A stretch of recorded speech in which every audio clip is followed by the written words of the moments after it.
دوستوں ویسے تو یوکرائن کی تاریخ بھی دیگر ممالک کی طرح قدیم زندگی کے آثار کا پتہ دیتی ہے، مگر یوکرائن اس وقت دنیا میں جانا جانے لگا تھا جب یوکرائن اور روس کے بیشتر حصوں پر سیکنڈینیریا کے تاجروں نے 880 عیسوی میں کیول رس، جسے کیویائی روس بھی کہا جاتا ہے، کی بنیاد رکھی تھی۔ یہ ریاست یوکرائن کے بعض علاقوں میں تو 1240 عیسوی تک قائم رہی، لیکن بعض علاقوں میں اس کا خاتمہ ہو گیا تھا، جہاں 1199 عیسوی میں ہی کنگڈم آف گالیکا ونہینیا کی بنیاد رکھی گئی تھی۔ 1253 عیسوی کو کنگڈم آف روتھینیا کا قیام عمل میں آیا۔ یہ ریاست آج کے اس خطے پر قائم کی گئی تھی جہاں آج کے Ukraine, Poland, Belarus, Romania, Slovakia اور مالدووا جیسے ممالک آتے ہیں۔ یہ ریاست اپنے اختتام کے دنوں میں 2 حصوں میں تقسیم ہو گئی۔ ان میں سے ایک ریاست کا نام کنگڈم آف پولینڈ تھا، جو 1320 عیسوی کو اسی سلطنت سے الگ ہوئی تھی، اور جو باقی حصہ بچتا تھا وہ ریاست گرینڈ ڈچی آف لیتھوینیا کا حصہ بنا دیا گیا تھا۔ یہ دونوں ریاستیں آج کے یوکرائن کو 2 حصوں میں تقسیم کر گئی تھی۔ 1721 کو اس سرزمین پر روسی سلطنت کا آغاز ہوا۔ پہلی جنگ عظیم کے دنوں میں سوویت یونین کا حصہ بننے والی سبھی ریاستوں میں دن رات تبدیلیاں واضح ہوتی رہیں۔ کبھی یہ ریاستیں روس کے ساتھ اشتراک کرتی اور کبھی یہ خود مختار ہونے کا دعویٰ کرتی رہیں۔ ان میں سے ایک یوکرائن بھی تھا، جس کو روس نے 1919 میں یوکرینی سوویت اشتراکی جمہوریہ کا درجہ دے دیا تھا۔ 30 جون 1941 کو یوکرائن نے سوویت یونین سے آزادی کا اعلان کر دیا، مگر ان دنوں میں دوسری جنگ عظیم اپنے عروج پر پہنچ چکی تھی۔ جنگ عظیم دوم کے بعد یوکرائن نے خود کو سوویت یونین کا حصہ بننے کو ہی اپنی بہتری سمجھا۔ 1990 سے قبل ہی سوویت یونین اپنے زوال کا شکار ہو چکی تھی۔ کچھ ممالک کو 1990 میں سوویت یونین سے آزادی دے دی گئی تھی، لیکن 24 اگست 1991 کو یوکرائن نے روس سے آزادی کا اعلان کر دیا اور 25 دسمبر 1991 کو یوکرائن کو روس سے آزادی نصیب ہوئی، جس کے بعد اس ملک کا نام صرف یوکرائن رہ گیا۔ آزادی کے بعد اس ملک کا رقبہ 6,03,628 مربع کلومیٹر رہ گیا تھا، جسے آج دنیا میں 45واں نمبر حاصل ہے۔ اس ملک کا 93% حصہ خشکی، جبکہ اس کے 7% حصے پر پانی موجود ہے۔ اگر ہم اس ملک کی آبادی کی بات کریں تو جنوری 2018 کی ایک رپورٹ کے مطابق اس ملک کی کل آبادی 4,23,64,933 افراد تھی، اور یہ ملک اپنی آبادی کے ساتھ دنیا بھر میں 32ویں نمبر پر شمار ہوتا تھا۔ یوکرائن کا کالنگ کوڈ +380 اور YKP اور UK، یہ 2 اس ملک کے ڈومین نیم ہیں۔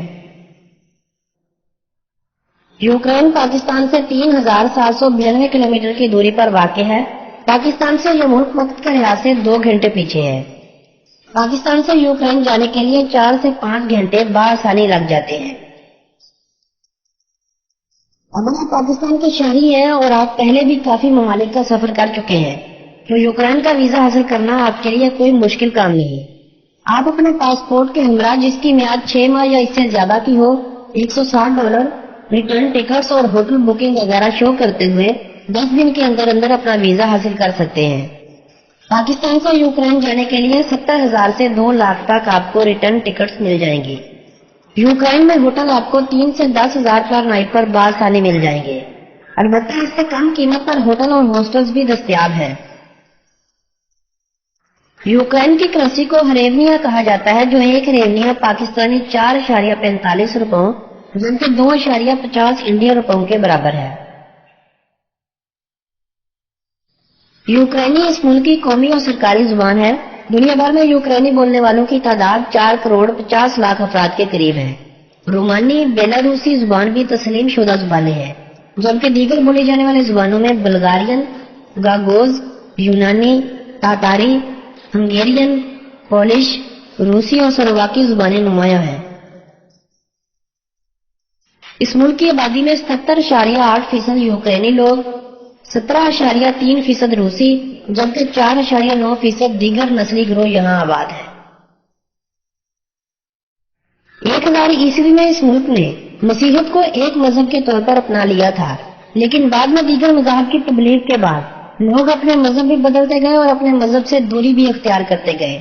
آج کے یوکرائن کی آبادی میں 65.4% آرتھوڈوکس لوگ ہیں، 6.5% यूनानी कैथोलिक को मानने वाले, 1.9% प्रोटेस्टेंट, 7.1% दीगर मसीही लोग, 1.1% मुस्लिम, 1% रोमन कैथोलिक, 0.2% हिंदू, 0.2% यहूदी, 0.2% दीगर मज़हब के मानने वाले, जबकि 16.3% ऐसे हैं जो किसी भी मजहब पर यकीन नहीं रखते। 839 वर्ग किलोमीटर रकबे पर फैला हुआ कीव नामी शहर इस मुल्क का दारुल हुकूमत और सबसे बड़ा शहर है। यह शहर अपने अंदर तकरीबन 30 लाख अफराद को समूए हुए है। इस शहर को 402 ईस्वी में बसाया गया था। 1919 में सोवियत यूनियन का हिस्सा बनने के बाद इसी शहर को दारुल हुकूमत का दर्जा दिया गया था, जो सोवियत यूनियन से आजादी के बाद भी इसी शहर के पास रहा। 2017 की एक रिपोर्ट के मुताबिक यूक्रेन की खाम मुल्की पैदावार $104 बिलियन थी और फीकस मजमूई आमदनी $2,459 थी।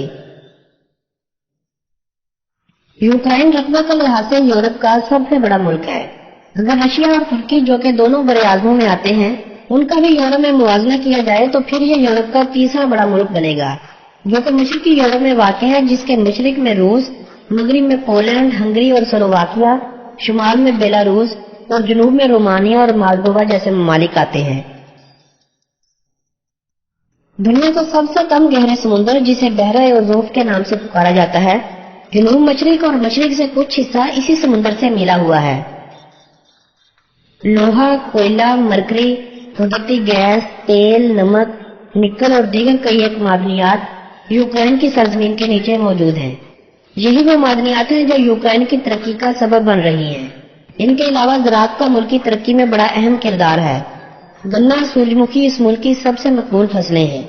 यूक्रेन पूरी दुनिया में सूरजमुखी का तेल पैदा करने के हवाले से पहले नंबर पर आता है।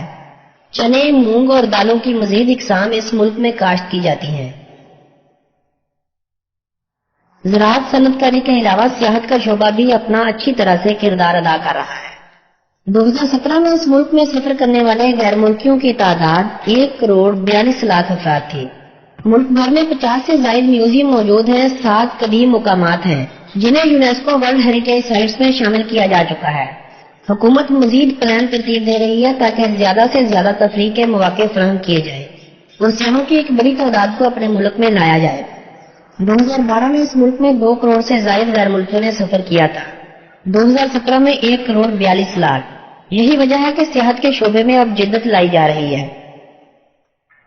यूक्रेन ने अपने सभी हमसाया ममालिक को रेलवे लाइन से जोड़ा हुआ है। यूक्रेन में तालीम की शरह 99.4% है।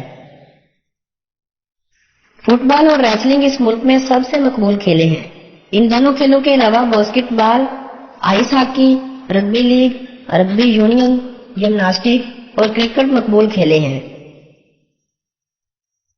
मुल्क की दारुल हुकूमत में वाक़े आरसी नाला मेट्रो स्टेशन दुनिया का सबसे गहराई में बनाया जाने वाला मेट्रो स्टेशन है, जिसे 1960 में सोवियत यूनियन के दौर में तामीर किया गया था, जो तकरीबन 105 मीटर की गहराई में मौजूद है।